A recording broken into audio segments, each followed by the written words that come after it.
You are listening to The Insider with Brian Lloyd. The opinions expressed are that of the individuals and can sometimes be of an adult nature. On today's Insider podcast, we're talking to Dave Hanratty, a reporter with Drowned in Sound, music editor for Head Stuff and State Magazine, which I used to work for back in the day. Great old parish that it was. So we're talking about the Oscars. We're talking about what won, what lost.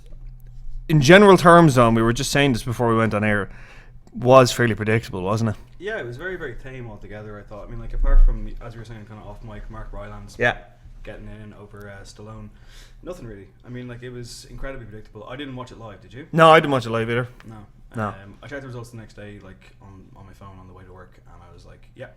Pretty much as we expected, yeah. Right, so let's get into it. The big one, this is the big upset, is Sylvester Stallone. And, like, I had him for Best Supporting Actor, and I really think he deserved it. And I saw Bridge of Spies, and I saw Mark Rylance in it. Mark Rylance is a brilliant actor. Mm-hmm.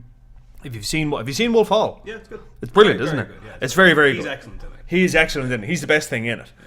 He wasn't that good in Bridge of Spies, I thought. He's a fine actor. He is a fine actor. But to give him the Best Supporting Actor Oscar for Bridge of Spies, I think is an upset, is definitely a steal. Do you think that it is because of Sylvester Stallone's well-known abrasiveness? I was going to say political leanings, but let's say abrasiveness. Yeah, I mean, do you think it was political, basically?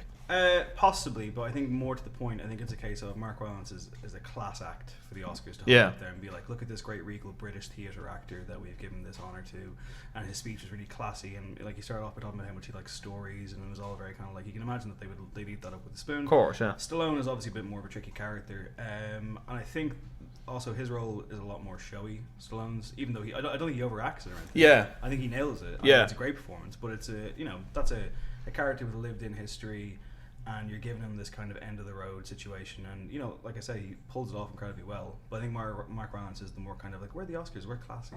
We've given one to Mark Rylance. Look how classy we are. But like, again, this kind of goes to the whole thing about the Oscars. Is in like, I mean, this is a kind of a wider discussion of it, that like, it's just not relevant anymore. No. It's really not relevant. Like, it stopped being relevant, about 10 years ago, that sort of way. I mean, like, sure enough, there's been, like, the Oscars, like, where, Silence of the Lambs won, and, oh my God, we couldn't believe it, like, a horror, and a popular horror that everyone loved won. But there hasn't been anything like that in recent years, has there? Nothing that comes to mind, and I'm always interested in what happens with the Best Picture, because even, like, not to jump ahead, but I think, like, Spotlight, for example, which I think is a very good movie, I have a feeling there's going to be a backlash to Spotlight now. You think? I think so, yeah. I think people are going to kind of go, oh, it's not that good, is it? Like, it's just, I can see it being one of those films that's looked back on with a little bit of disdain for some reason. Funny now, I would have had a similar thought about The Revenant. Yeah. I really would have thought, I genuinely would have thought, if The Revenant won, people would have been like, shouldn't have got it that year, should have been given to Spotlight, or should have been given to Room. Like, I know, and I'm not just saying this just because, like, Paddy up the Irish or whatever. I really thought Room had a good chance of getting Best Picture. I read your review of Room today. Okay. You gave it 5 stars. I did give it 5 stars. I've got a bone to pick with you, man. Let's go. Let's fucking take me on, chump. I think it's tripe. You think Room is tripe? I think Room is tripe. Why do you think Room is tripe? I think it's a TV movie with a good cast. I think it's got very little in it. I think it's really I think it's quite all over the place. I think it's very maudlin. It's very manipulative. And I was left incredibly cold by the whole thing. Really? I think it's clumsy. I think at parts it's downright silly. What parts are downright silly, Dave Hanratty? Are you allowed to do spoilers? You can go for it, yeah. Because I'm assuming people, if they've seen this, have seen Room. Okay, go ahead, yeah. Okay, so we're allowed to curse? Yeah, fuck it, yeah, go for it. Okay, right, so the escape sequence, which starts off quite well. You got that wonderful, wonderful This Will Destroy You song playing. Yeah. They capture him seeing the world for the first time very well. And with that, I think that's all very, very good. But just the whole premise. I mean, like, I don't buy that character not checking the rug. Like, I don't buy that. I don't buy that character, like old Nick not being savvy enough to just make sure the kid was dead. Him escaping and immediately running into someone on the street who's like, "Hey man, is that your kid?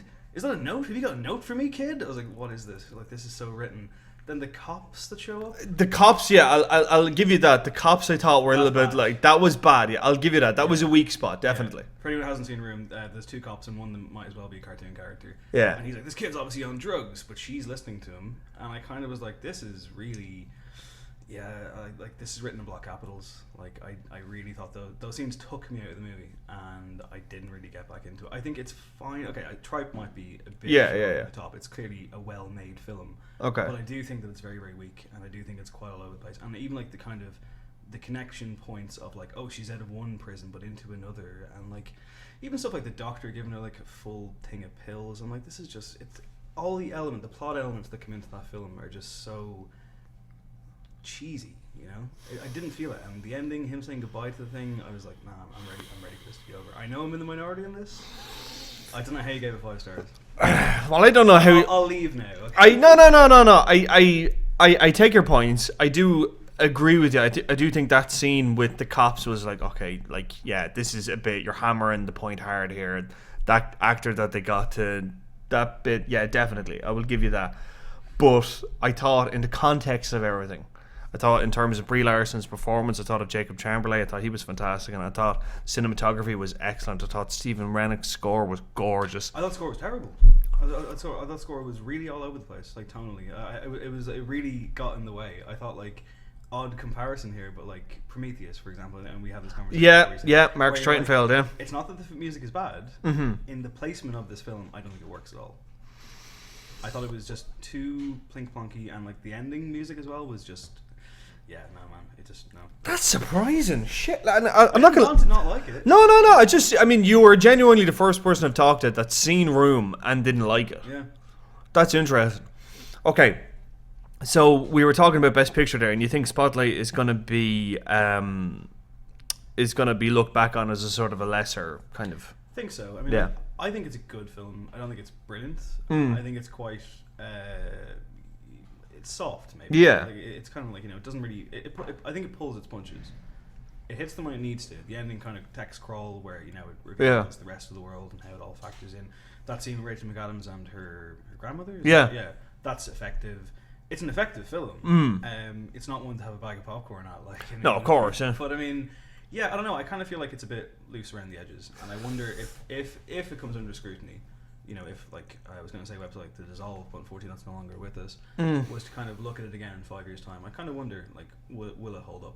I gave Spotlight 5 stars as well. Like, I thought Spotlight was fantastic. And, you know, it was Mike Sheridan, actually, the senior editor. He came away from it and he said, I really, really liked it, but I thought it was kind of shot very flatly. It is, yeah. But, and this is the argument I made for that, I think you know, put a load of embellishments on it and to make it more kind of like flashy and like, you know, big dramatic moments and that kind of thing, I think takes away from it. I mean, the story is about how they found it, you know, that kind of way. And it's a story of kind of drudgery and just like, you know, dogged determination and just like having to just fucking hammer away at it until they get it, like. Yeah. And I thought, you know, having that kind of mundane kind of, you know, just the process of it, I thought that played into how Todd McCarthy filmed it as well, isn't like it has to be very stationary, it has to be done in a very cold and logical and rational way, and emotion can't get into it, like. Yeah. I thought that was really, really interesting.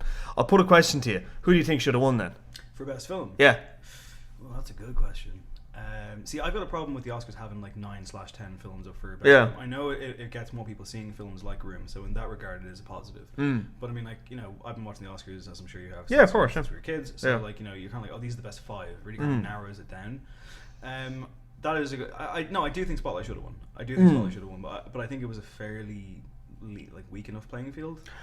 Really? I don't think it was that strong. Do you think? I thought it was very strong. Do you? I really thought it was very strong. Now, in fairness, like there were the favourites, obviously. Yeah. Like you had The Big Short that won at the Producer Guild Awards like the week before, and like typically if it wins at the Producer Guild, it's going to win Best Picture. Yeah. And that was the big shock that like when it won at the Producers Guild, Big Short won. Everyone was like, well, fuck. Now we have to kind of look at it as a potential candidate. Personally, myself, I really liked The Big Short. I really enjoyed it. I loved what it did. I loved the fact that it was an entertaining look at something that is not very entertaining.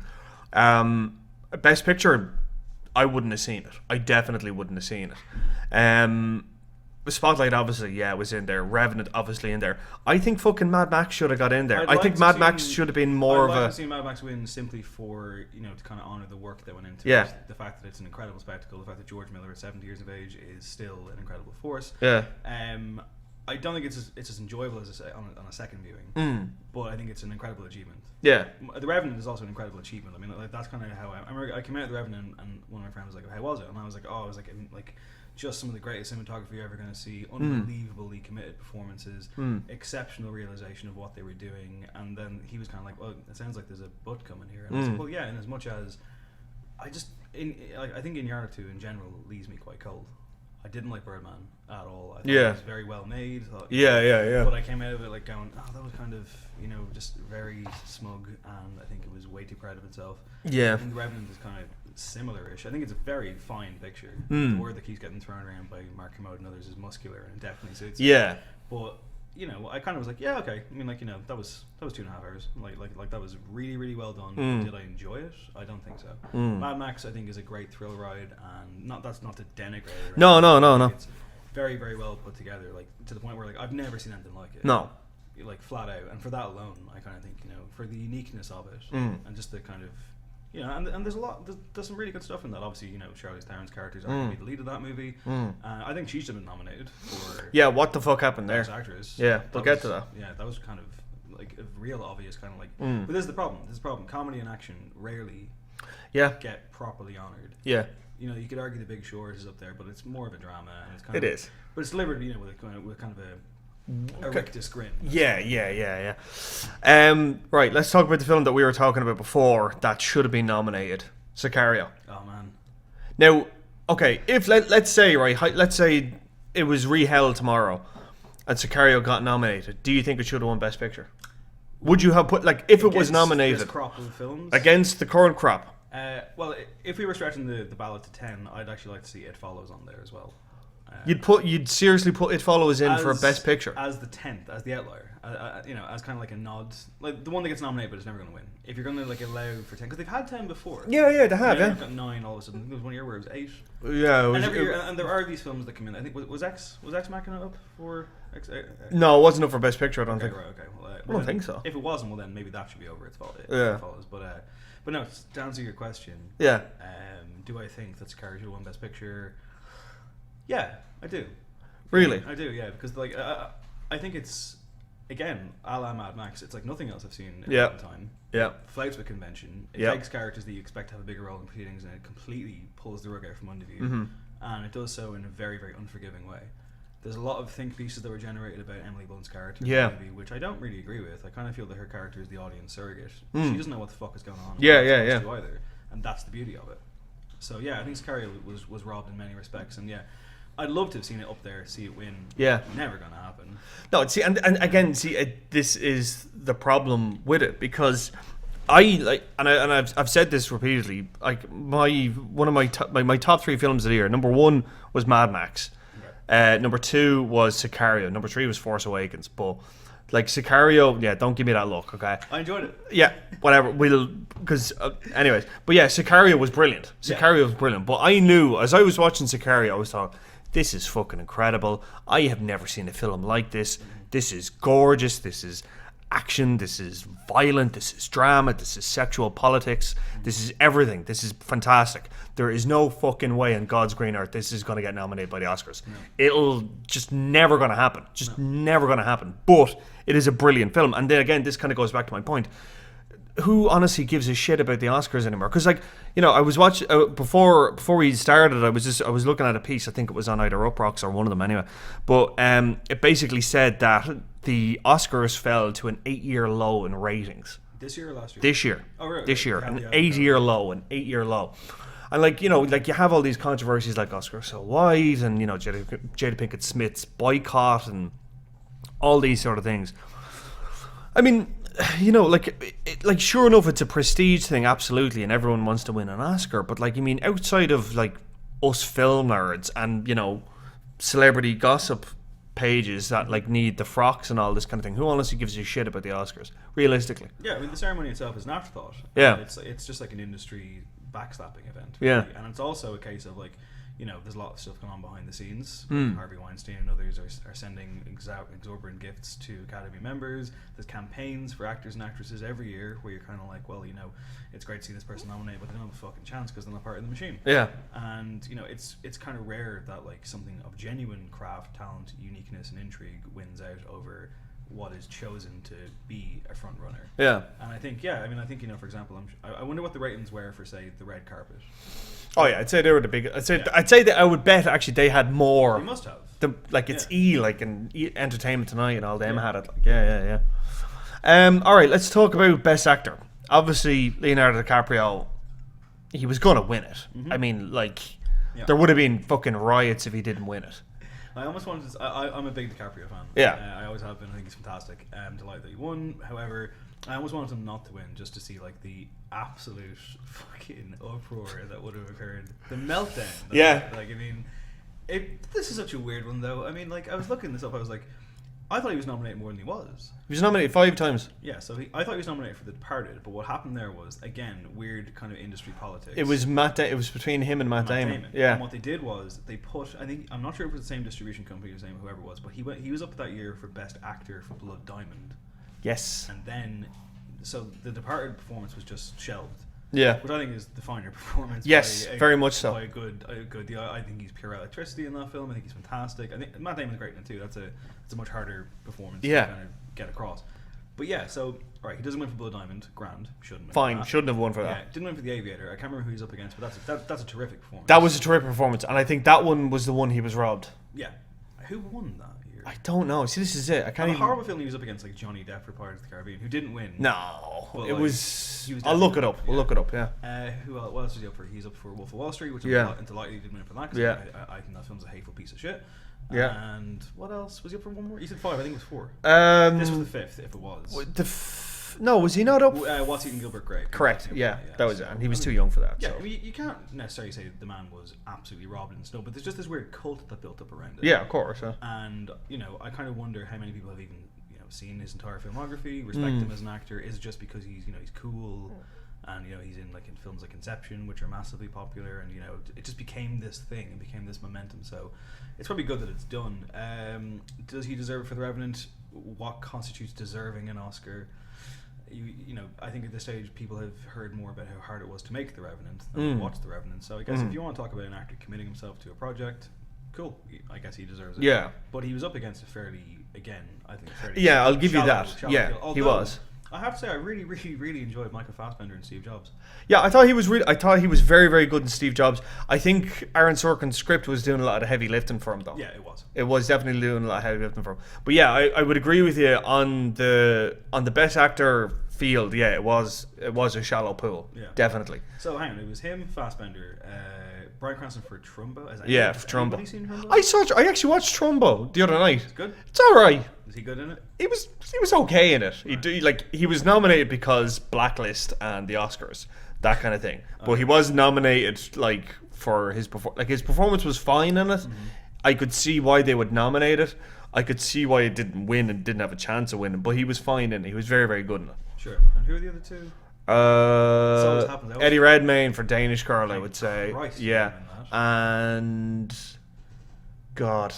This always happens. This always happens. I can think of it now.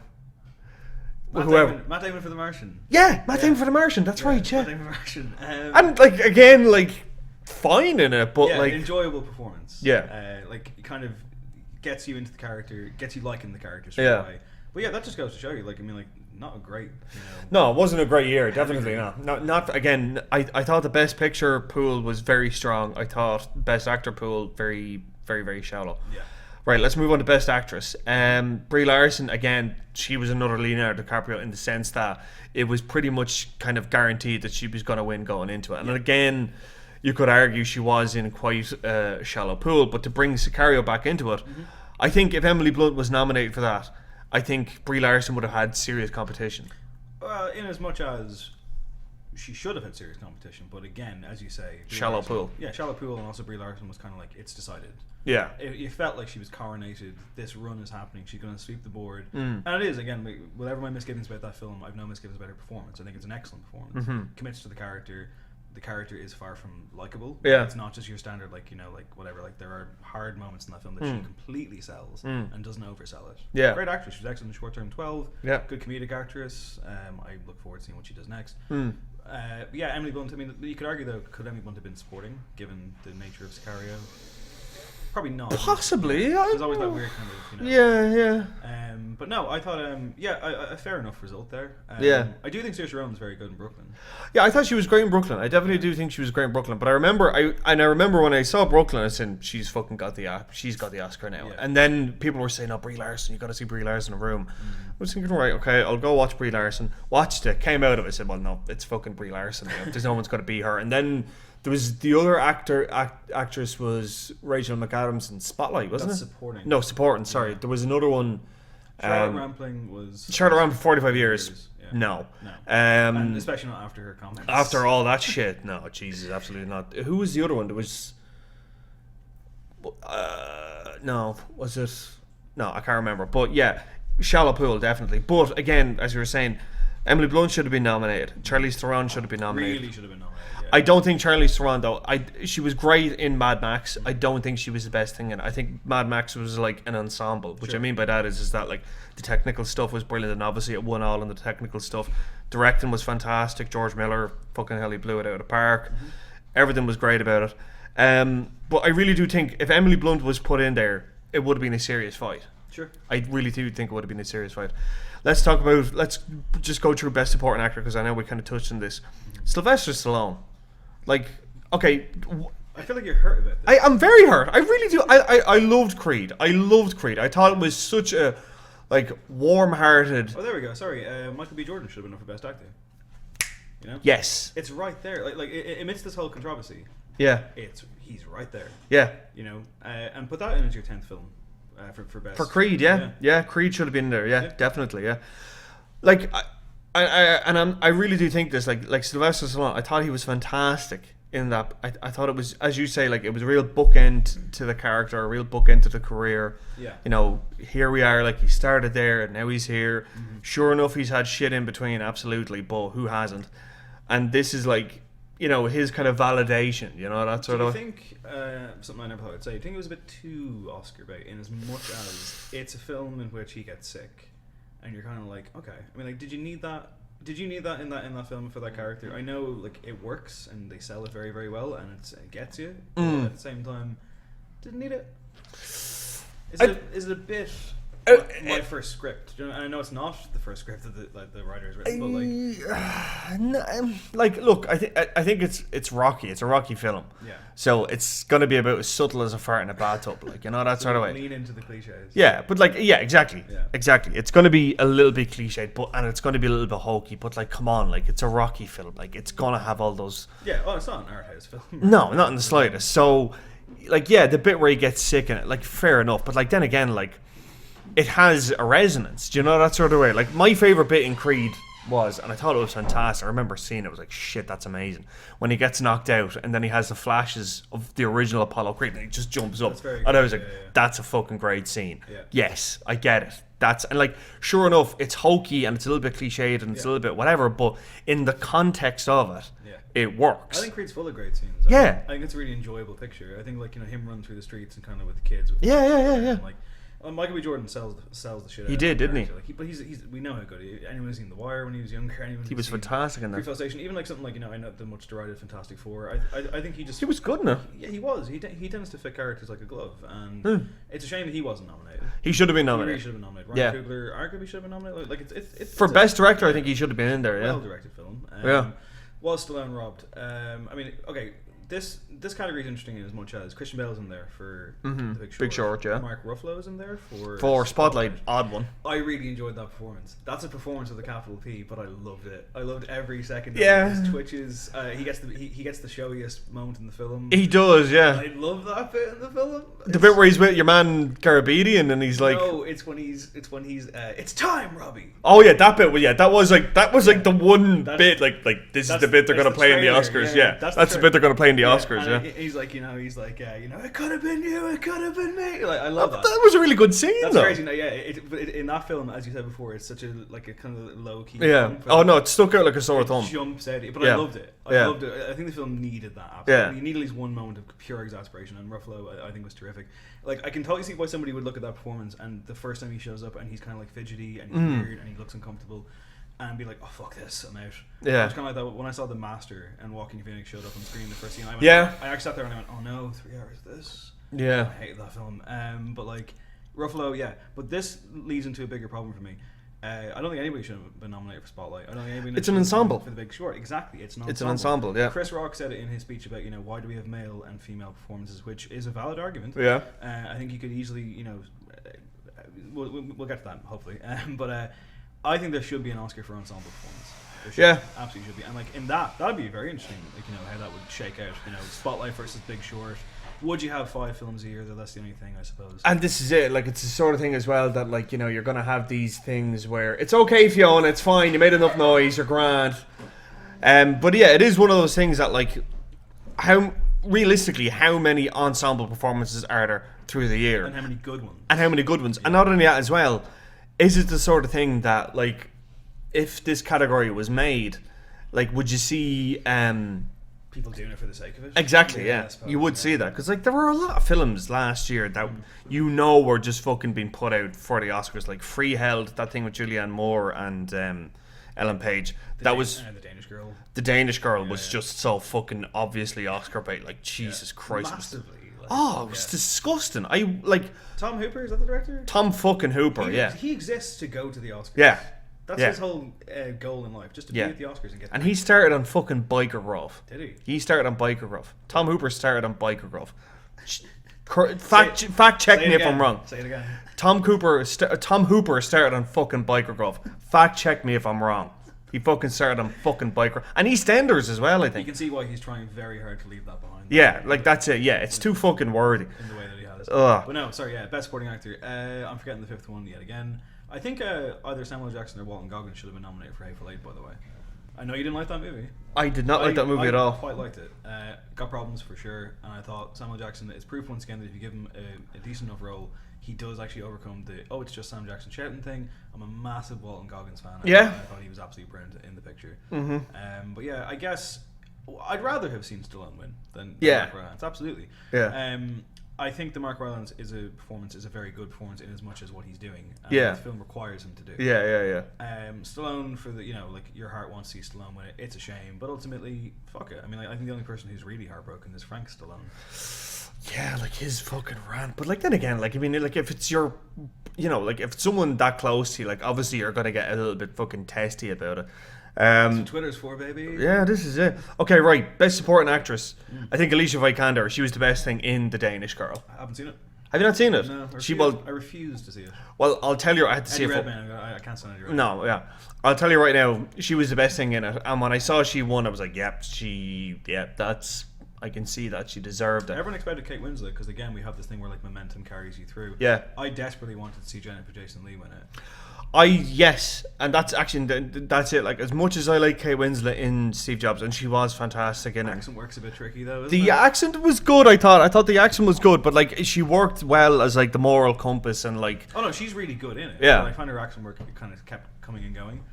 Not quite as bad as Fassbender in X-Men First Class when he becomes hard Irish. Hard Irish rather than out there is the real enemy, my friends. Brothers. Like, what the fuck happened there? Also, have you seen 999? Yeah. Kate Winslet's Russian accent? Pretty good, I thought. Pretty, I thought she was. I thought like it was a little bit kind of like she was chewing the fucking scenery. And she's got the big hair. She's got the big hair. I welcome camp. Yeah, that's it. She was playing a camp. Like the accent was very like "thus was done," yeah. But it worked though. Like it worked in context. Yeah. Yeah, Kate Winslet. I thought she was really good in Steve Jobs. I thought like she worked well as the moral compass. Mm-hmm. Alicia Vikander was the best thing in The Danish Girl. And I think it was the sort of thing that, well, like, maybe the voters were like, shit, we've got to give something to The Danish Girl. Yeah. Like, because it's, politics and blah, blah, blah, blah, blah. It's also a good story in as much as, here's Alicia Vikander. She had like 7 films out last year and she's the new big thing. Yeah, but having said that, I now again, maybe this is the one we couldn't think of in the best actress. Was Alicia Vikander nominated for Ex Machina? I don't believe so. Well, she should have been nominated. Yeah. Should have been nominated for that. Yeah. Yeah, should have been nominated for that. Technicals, I think, were all pretty well. Yeah, they went to where they should have gone. They went to where they should have gone. As in, they all went to Mad Max. Although I think it was a crime that Crimson Peak wasn't nominated for like costume design, production design. Yes. I mean, like whatever about that movie being a bit of a disappointment. And I didn't think it was a disappointment at all. I thought it was just. I'm a big Guillermo del Toro guy, and I thought it was kind of like he's got all of the elements, but the story's just a bit undercooked. I didn't dislike it or anything. I just kind of was like, oh, that could have been better. But Yeah. I hold del Toro to quite a high standard. But the production design alone in that Was movie, gorgeous. Come on. Was absolutely gorgeous. Yeah, I mean, like, and again, not even recognized. I would have likened to have seen it got something for even best cinematography. I don't even know if it did. I don't think it was nominated for a single thing. And that's a shit. Like it was. I honestly said this. I thought it was like basically Dario Argento doing an episode of Downton Abbey. Yeah. And that is just sounds as amazing and as cool as it is, isn't that? It's like the colors are gorgeous, costumes are gorgeous. Yeah. The music I thought was brilliant. I thought the music in Crimson Peak was The one amazing. thing you can always rely on Guillermo del Toro for is an unforgettable setting. Yeah. Like impeccably realized. Yes. He does not phone it in. No, he doesn't. Like you would never see him half-arse the directing end of it. Like even Pacific Rim, which thank you, because I think Pacific Rim is an underrated achievement. And like somebody, and I can't take credit for this, it's actually Alan Core in RT10. He said this, and he was dead right. He said it's basically like David Lynch when he did Dune. As in, fair enough, he was taking the Hollywood money, but fuck it, he's going to do it as best as he can. Yeah, and I thought that's what Pacific Rim was I like. was really surprised at some of the hatred that film garnered. I mean, I wanted a fucking over-the-top Saturday morning cartoon. Yeah. That's exactly what I got. Yeah. And it was executed brilliant. And there's a lot of good stuff in that movie. Even like something, for example, at the very end of the movie, our two leads, our male and female leads, they respect it. They don't have to kiss, they don't have to fuck. They just like nod heads and like, yeah, we're friends. That's it, yeah. You know, like it's Del Toro's really good at those little moments. He is, isn't he? Really good at those. I love him. He's brilliant. But the bigger moments, though, in Pacific Rim, and I know we're going off topic here, but fuck it. Pacific My Rim. favorite bit was the bit where, like, the kaiju takes him up to the atmosphere, and then he like pulls out the sword, and then he falls. It was like yes, and like that's it, and that's one of those real kind of like you could see that in like fucking Galvatron or something like that, or like fucking GoBots or something like that. It's a total like anime right there. I went to see it with I went to see it for the second time. I went with a friend of mine, and he at several points during the film I saw he was kind of like almost clapping. Yeah, a grown man. Yeah, big smile. Yeah, Yay. like a clapping seal. Yeah, Yeah, completely. Yeah, and that's like that's the kind of stuff that Del Toro can produce. Even like you mentioned kind of the anime aspects. It's like here's Clifton Collins Jr. as a weird wacky throwback hipster guy for no reason. Yeah. Del Toro, like every frame. It's always frame has something going on, and that's why Crimson Peak, granted, doesn't deserve to be up for best film or anything. No, of course. Jesus Christ, at least recognize the crowd. Yeah, that's it. And again, like you see, yeah, and I remember there was a big argument made the year Dallas Buyers Club won. TV movie. We'll get to that. But like that had a makeup budget of something like $200, and that won best makeup. Really? Yeah. Oh. Or maybe it was 2000. It had fuck all anywhere from best makeup. That's a good thing or a bad thing. Is that a good thing? And see, that's what I'm kind of wondering. Like, is it the sort of thing that like, wow, look what they did with so little? Yeah. Is it the sort of thing that wow, look what they did with so little, or is it a case of just like not respecting the fact that a lot of people put a lot of money and a lot of investment and a lot of this, that, and the other into it, and they are not worthy of it? Like, that sort of. And again in Mad Max, it was fantastically realized. It was fantastically well done. The visuals alone were fantastic. But having said that, I would have liked to have seen Star Wars win for sound mixing. I thought the sound, like the punch of it, and the real, really good in that movie. and the authenticity of it, like, and the real, like, the sound even of like Kylo Ren in his helmet. That sounds cool. Yeah, it just sounds different. It sounds otherworldly. Straight away, you're like, oh fuck. Yeah, the ominous. Even the bit where it's flying over the water, like, and you hear the rush coming up, and it's like it's so like, boom, takes you in. Like, I loved it. Okay, right, we're ahead of ourselves now, but lay out what's going to be happening next year. Do you think? What looks good? Like, what do you think is going to be out there? Jesus, I mean, in terms of prestige pictures, have we even had any yet this year?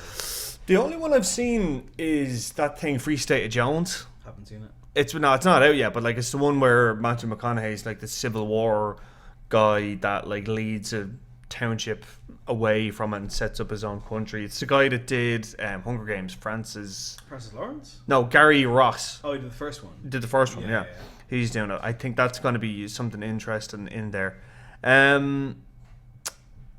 It's a little bit early, isn't it? It's a bit It's too early, early. but it's also a case of like, will they actually stick to their guns now and actually implement diversity as they have stated that they will? And what will that mean?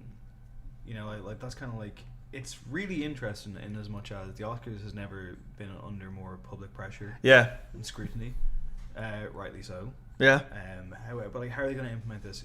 You know, in the right way? I wonder, like, will it just be a token gesture here and there? Will it be a complete reshuffling of the pack? Because, you know, as we've read on countless occasions, the Academy members are quite old, quite white, quite male, which obviously runs into problems. But there's further problems in the Oscars. I mean, like, there's often, like, I was listening to a podcast and they're talking about how, in many cases, voters haven't seen certain films that they're voting on. Oh yeah, THR actually, I remember, did a really brilliant series. I think it was last year, where they actually interviewed a load of voters in the Academy sections. They interviewed them. Now they did them not off the record. They did them all anonymously. Yeah. And they were just like brutal. They were literally like, "Oh fuck, I didn't see that one. Oh yeah, that's that weird film." I think like they just like referred to them in really kind of like dismissive tones and just like literally just like 5 sentences on it. Oh shit, yeah, I saw that. It was fine, kind of thing. Like, and I think, and this is it. Like, I mean, I think it's the sort of thing that like it's become just such an industry boondoggle. It's just become such a backslapping event that like any kind of real artistic merit to it, I think, is long gone. I think it's very, very insular. I think it's becoming increasingly insular. I mean, like, I was listening to a THR podcast with Jennifer Jason Leigh on it, and she was, you know, at the end of it, your man asked her, he's like, how does it feel to finally be nominated, finally be up there, and recognised for something that you probably should have been up there for in the 90s. And she sounded so happy. Like, she was just like, it clearly meant a lot to her that she got the nod. So it does mean an awful lot to the actors. It puts an awful lot of their selling value up, I suppose, and their ability to open up movies, and it'll always have that clout. I do wonder if the general public even give a shit anymore, though. Yeah. Like, I mean, you know, it's just, especially in this day and age where like everything is fighting for attention. I don't think we're going to lose the Oscars or anything. No, I don't think it's going to go. But I just think it's interesting that a big like party for them.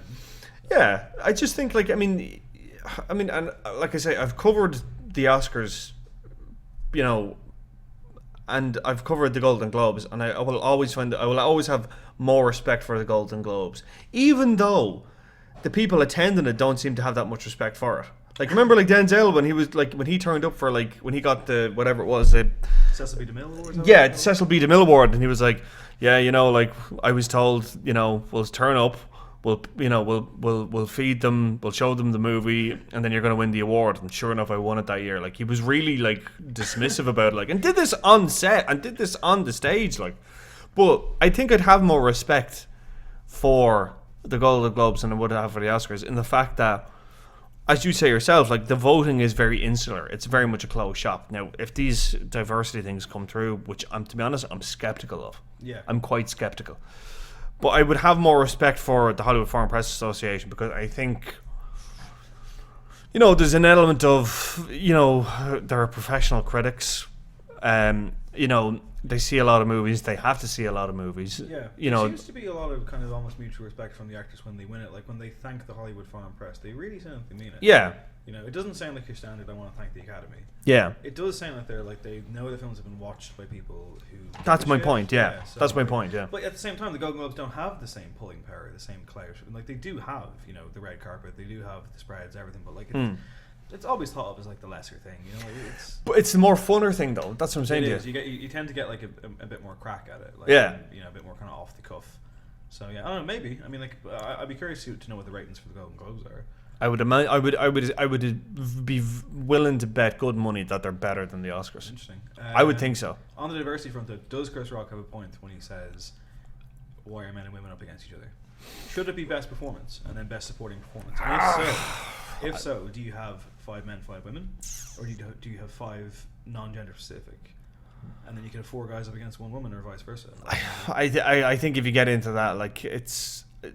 I feel like it's a conversation that's about to happen. I think it is, but to be totally honest with you, I think it's going to be the sort of thing that, like, if they just did best performance, irregardless Irregardless. Sorry. Regardless of gender. I did it again. It's a great word. I don't even know why I said it. But anyways, yeah. So yeah, if they did performance regardless of gender, I think it's going to be the sort of thing that like you are just like the Academy is just opening itself up to get fucked and fucked hard, because it's the sort of thing that like no, but seriously, like No, I agree. It does. as you say yourself, it could be 5 men and 1 woman, or 1 woman, or it could be 4 women and 2 men, and then you've got like fucking a whole other thing, and then it could be like, oh, it's tokenism to just giving it to the women for this year, like. Imagine it was best performance, right? And it was still 5 white men. And that's what I'm saying to you. It's the sort of thing that like they would literally have to root out the entire Academy voting thing, just like literally root it out from the stem, and just fuck a load of people back in there that are a more complete representation of who's watching films and who's in the industry and so on and so forth. Fuck them in there and then let them choose. Yeah. But then again, see, this is the thing, like, and again, this is the kind of thing that kind of bugs me about the Oscars in general, is that, like, it's made up of industry people, and industry people are going to be incestuous, and so far as, like, they're going to be like, well, fuck, he voted for my film, so I better vote for him. Do you know, that sort of way? There is that sort of, like, quasi, as you say, backslapping. It's almost like a bit of a circle jerk, whereas the Hollywood Foreign Press Association, I think, okay, fair enough, it may not be above being glad-handed and being patted on the back by the actors and all the rest of it, and I can understand that aspect of it, but I do think there is a bit more of a remove from it. Sure. You know? Yeah, I think so. Question for you: did you enjoy DiCaprio's speech? Right. Settle in, folks. Right. Okay. I like the fact that he put in an environmental message. I think that was. He is known as an environmental activist, so I think, good that he used that platform. I thought it was fairly by the numbers, to be honest. I wasn't expecting to. I would have liked to have he made a joke about the fact that, well, fuck it, I'm here now, kind of thing. I would have liked him to made a joke the way Scorsese did it for The Departed. Yeah. I would have liked some kind of little recognition of it. Is it just me, or did he get longer than more people? He got 2.5 minutes, I think he got. Is that the standard amount? It felt like he was longer. I felt like he was longer. To waver. I think in that moment he could have gone for 10 minutes and nobody would have said a fucking word. Yeah. This was his moment. Yeah. This was his night. This was Leo's big night. That's what it was. And like I say, and I mean that with no disrespect. I really, really, really like him. Yeah. But the whole thing felt like, it's time. Yeah. Mark Ruffalo, it's time. Yeah, it's time. Yeah, I think, and again, this is kind of going, like, I'd say in 2-3 years' time, we're going to be looking at his Oscar the same way we look at Sandra Bullock's Oscar for The Bright Side. Oh, okay. As in, like, very, very good in that film, but this was like, oh, well, this is to make up for, what you should have gotten in the past. So it's like a Pacino thing as well. Yeah. Where, like, he finally got it for A Scent of a Woman. How are you saying that Scent of a Woman was not a brilliant performance? I'm not saying it's not a brilliant performance, but I think it's universally recognised as the lesser of, for example, he was up for Glengarry and Ross for supporting the same year. Yeah, should have won that. I don't think so. No. I think he should have won. I think he absolutely should have won for Scent of a Woman. What do you want that for best male actor, best lead actor? Okay, Serpico, Dog Day Afternoon, Yeah. Godfather 2. Yeah. Opportunities nominated for all of those. Yeah. No, hey man, I fucking love Scent of a Woman. Scent of a Woman is a guilty pleasure. I love it. I can never. It's a ridiculous film. It's so ridiculous, but like it's. I always appreciate it. I always appreciate how he just fully commits to each hua. But people look at that as the turning point. This is when he became Shouty Al Pacino. This is when we started to get heat. Which, come on, heat. Of course, like, I'm sure we could sit here and probably cry all day, cry tears about how much we loved heat. Of course, But this is kind of the turning point. This is when he kind of settled into himself as someone who shouts a lot, like Devil's Advocate. Yeah. Again, a bit of a guilty pleasure because it's just too fun not to enjoy. Exactly. Yeah. It's a dumb film. Yeah. He knows it's dumb. Yeah. But then, I think people kind of like look at here's golden era Pacino. Yeah. And here's the turn. And Scent of a Woman was the turn because it's just so cartoonish. Do you think that's going to happen with Leonardo DiCaprio now? I can't see him ever becoming a cartoon. He takes himself too seriously, But like people would have said that Robert De Niro. I don't know. I think DiCaprio will stop acting at like 50. You think? Yeah. And get fully committed to the environmental thing. Yeah, I think so. That's interesting. I think he'll quietly retire. Yeah. Yeah, because I mean, this is it. Like, I mean, his thing was that like you know, he hadn't won an Oscar. Yeah. He had never won an Oscar, and like now that he's got it, like, well, shit, what does he do now? Direct. Nah, Does he give a shit about that kind of thing? nah, I couldn't see him direct him. Not much is known about him, apart from that, you know, he likes the environment and supermodels. Well, don't we all? But no, I couldn't see him. I couldn't see him directing. To be honest, he doesn't have that kind of. I don't think he has that kind of temperament. To be honest, I don't see it. I do think, yeah, I think he'd be the sort that he'd retire quietly. I would hope he would have. I would hope he would leave with a bit of dignity. I think he will. Because I really think he will. I get the feeling that he looks up to Robert De Niro because, like, obviously those comparisons I think are quite apt, and he's seen what Robert De Niro is at now. Yeah. And I think he's like, okay, well, that's not fucking happening to me. Let's say DiCaprio announces that he's making, like, you know, one last film. What kind of role do you want it to be? Because I mean, like, you know, I was actually about to go, oh, would he do a comedy? But he's done comedy. He's done comedy. Wolf of Wall Street's comedy. Yeah, it was a comedy. Yeah. Like, he can do comedic performances. He's done, like, you know, a run-of-the-mill action thriller with Body of Lies. Which was very meh. Very meh. Very meh. A real 2-star rental. Yeah. From Extravision. Yeah. R.I.P. Yeah. R.I.P. We both served. When I did, my brother did. Oh, okay. My brother was in Extravision. Yeah, my brother and all his mates were in Extravision. We're getting off point. Yeah, no, Leonardo DiCaprio. Yeah, I think what I would like to see him. I would love to see him do. I tell you what I'd love to see him do. I tell you what I would fucking love to see him do. Pacific Rim 2. No, I would love to see him do a Vladimir Putin film directed by Oliver Stone. I'd love to see him go full Anthony Hopkins with it, like Anthony Hopkins and Nixon. Remember that? I'd love to see him go full fucking Vladimir Putin, shave the hair back and everything. I'd love to see him do like a 3-hour fucking colossal epic on the life of Vladimir Putin, and just like lay it all bare, as in like he was in the KGB and he killed people and he fucking rigged elections and he was like, you know, the tyrant of the East and all that kind of. I would love to see him do that, win everything, win all the Oscars, and then I'd be like, see ya. 2 words for you. Go on. Bond villain. Oh no, he wouldn't be doing Bond. No, he wouldn't. Like bleach blonde hair type situation? No. I'd love to see Michael Fassbender. I would love to see Michael Fassbender be a Bond villain. I think he'd be an excellent Bond villain. Definitely. No, but no, you couldn't. No, Leonardo DiCaprio. No, you wouldn't see him as a Bond villain. Love to see him in. If Christopher Nolan was still doing the Batman films, I would love to see him got in there. And there was that rumor going around that he was going to play the Riddler or something like that. Really?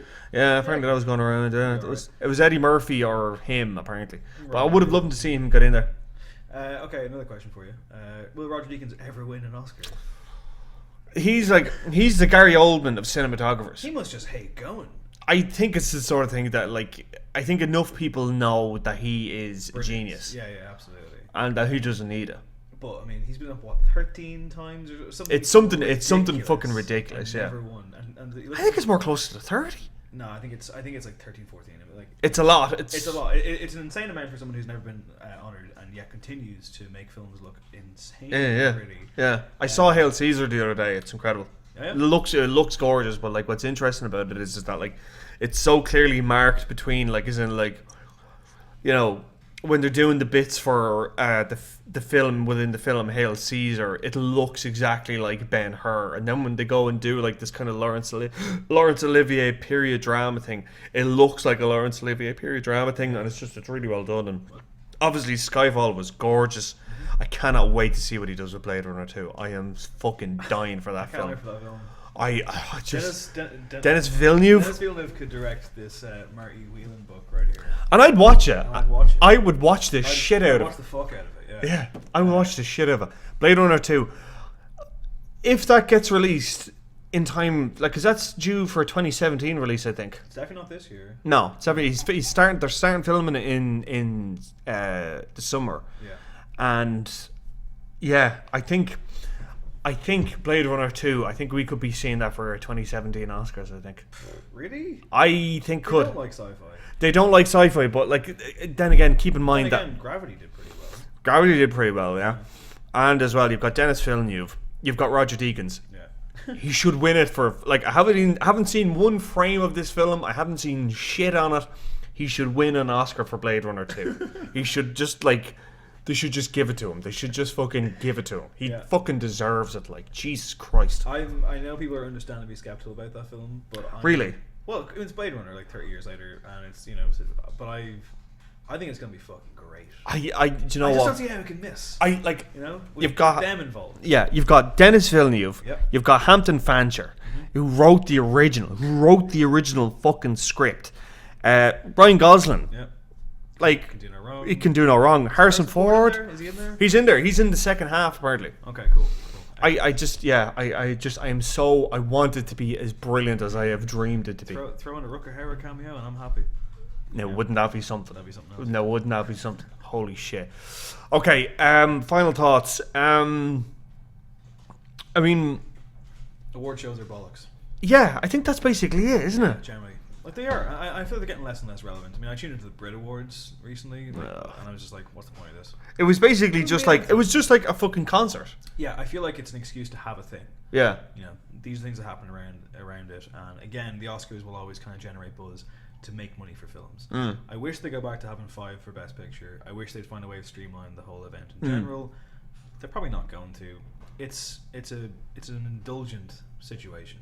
It always has been, and it's, you know, I don't know. I kind of feel like I always find interesting to go 1 year later and then try and remember what won picture, actor, actress, supporting on both categories, and like, you know, I don't know, best fucking script or something. And I find that I'm always, you know, we both love our films. I find that I'm always like, what's it again? You're always kind of a little bit sort of like, it was that year, was it, or was it this year? Or you always remember the ones, oh, that should have won that year and it didn't. Yeah, that's always kind of thing. 1994, for example, Forrest Gump. And I actually got a lot of hate over saying that Forrest Gump should have handed back its Oscar. You did, yeah, I remember that. Yeah, I got a lot of fucking heat about that. And people are weirdly precious about that film. Why?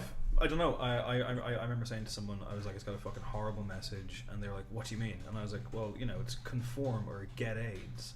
And they were like, how can you say that? It's a disgrace. I was like, no, it is. That's literally what the fucking film is about. That's what it is. It's about, she's a member of, like... Let's not get into it. Let's not get into that, because I'll get angry. Okay, real question. Do you think a public vote would save the Oscars? That's a terrifying prospect, because then that turns into hashtag spotlight, hashtag The Big Short. No, but like, it's... Retweet for it. It depends what you're putting it on. I mean, that's like you mentioned the Brit Awards there. One of their awards is decided by public voting. Yeah. Should one Oscar vote be done that way? I don't know. I think it's interesting. I think it's the sort of thing that, like, it's become so removed from what audiences are interested in. And don't get me wrong. Like, I mean, you know, Captain America: Civil War, I'm looking forward to it. I really, really am. Yeah, the second one was good. Second one was great. Winter Soldier was great. Yeah. And like they're talking and say, oh, this will get nominated for Best Picture. Now, come on now. That's clever marketing. Yeah. Yeah, that's clever marketing. But, you know, like Lord of the Rings: The fucking Return of the King won Best Picture. Yeah. Jesus. I think Two Towers should have won that year. I don't think any of those films should have won. Really? Oh, they're terrible. Yeah, they're really fun. Right, on that bombshell, we'll leave it there. Dave Hanratty, thanks a mil. Thanks for having me. Cheers. Never seen again.